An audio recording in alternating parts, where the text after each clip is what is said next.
కన్నతల్లికి తిండి పెట్టినవాడు పెంతలికి పెంట ప్రధానం అని ఒక రాజధాని ఇప్పటికొచ్చి 3.5 సంవత్సరాల పరిపాలన పూర్తయినప్పటికీ కూడా రాజధాని లేకపోవడం అనేది చాలా హాస్యాస్పదం. ఒకదానికే దిక్కులేదు 3 అని అంటే అది అందరూ ఆలోచించదగ్గ విషయం.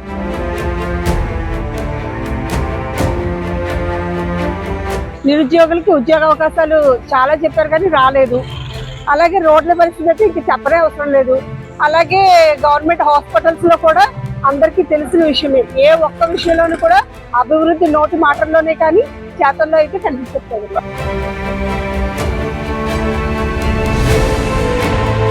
వాళ్ళకి ఎక్కడ కాంపిటీషన్ అయిపోయి వాళ్ళకి ఇదవుతుందో అన్నట్లుగా ఒక చీకటి జీవోని ఒకటి తీసుకొచ్చి ఆ జీవో కూడా ప్రభుత్వానికి వర్తించకుండా ఓన్లీ ప్రతిపక్షాల వాళ్ళకి అన్నట్లుగా భయం పడుతున్నటువంటి వైఖరిని జగన్మోహన్ రెడ్డి గారు పైకి కనబరుస్తున్నారు అని అనిపిస్తుంది.